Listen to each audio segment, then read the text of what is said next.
Hey friends, my name is Steve Guttenberg. This is the Audiophiliac Daily Show, and today it's all about OneMic. It's a YouTube channel, and it's all about recordings made by a man, John Cunaberti, and he was on a mission to make recordings, let's say the old-fashioned way, with one microphone. In this case, one stereo microphone.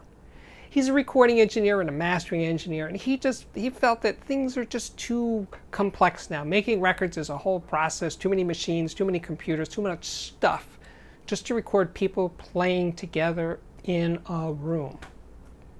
So this started in 2016. He found great studios, great spaces to record in. He got a bunch of people together, set up one microphone, and he's like, yeah, let's just do it. Now, one great idea, he had a bunch of good ideas, but the idea that makes this a step up is he decided that he wanted to document each session.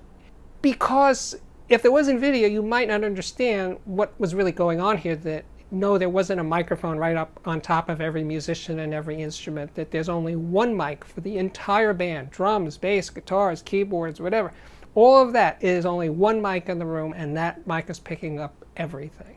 If there wasn't a visual representation of that, most people wouldn't pick up on it. They say, oh, one mic, whatever. But when you see it, you can tell. Everybody can tell what's going down. Now, of course, I have seen plenty of videos in my life where they sort of look like they're doing that. So that might be a point of confusion for some folks. But as you watch this and you hear it, you know it really is that one microphone.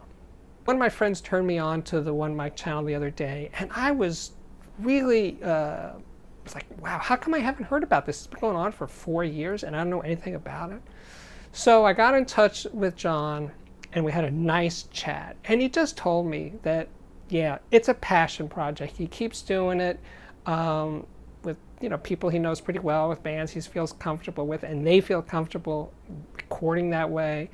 And it's a beautiful thing. And I just love the way the camera moves through these videos, where you see everybody in relation, all the musicians in relationship to each other and how they're filling that room.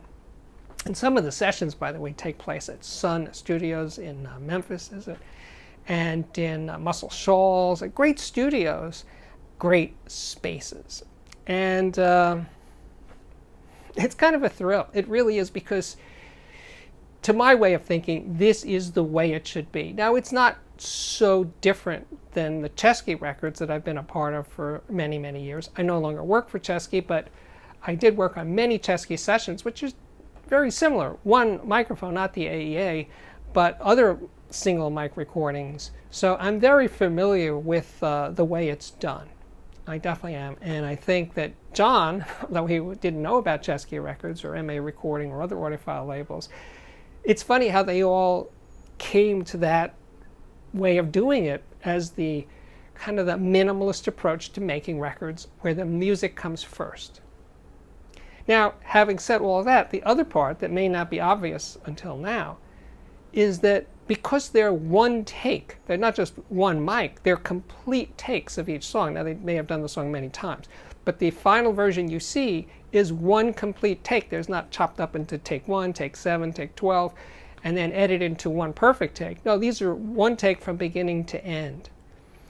That means that the musicians have to basically provide complete performances of the song. They're not tweaking. They're saying, okay, I'm going to do my guitar solo, now let's do that part. No. It's the whole thing. Not so different the way it was done from the earliest days of recording, where they were complete performances. It's only with the advent of multi-track and editing of tape that you could chop recordings up into bits and pieces. So what these OneMic recordings are doing is going back to where we once belonged, to make recordings that are people playing together in a room. If you think about it, in the 60s, yeah, right through it's kind of over by the 70s, but a lot of records by major bands, including the Beatles, including Bob Dylan, in the mid-60s at least, they would record records in a day or two. Many records were recorded that way. Into the 70s, people made a record in a day or two. It was only later that they started to obsess about tweaking and perfecting and processing and editing and chopping them up into a billion bits and pieces to make them something else that they couldn't do that quickly, right? So the performance is what comes through when you record quickly and in one complete take. That's the real benefit. So the benefit is not just the sound of the recording, because they can see and hear each other playing live, but the urgency of doing it for real. There is no safety net in a OneMic recording, and I love it for that. So Steve, can I buy these things? I wish you could, and I wish I could, because I like to support musicians and recordings that I love.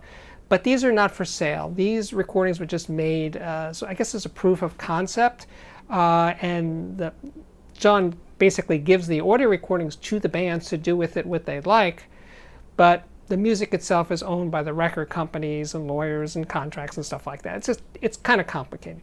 So enjoy it for free, and things may eventually ease up and change, and we'll see how it all works out.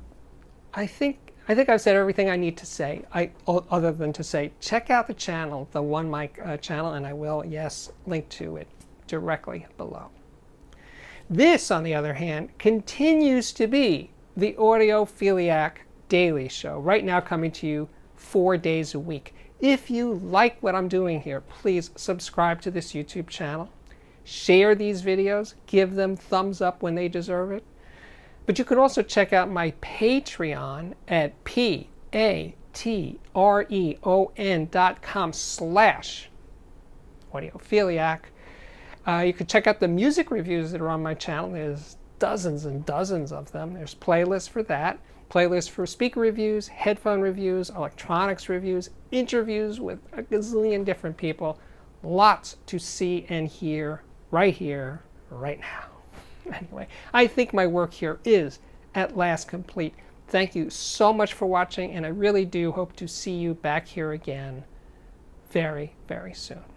Bye-bye.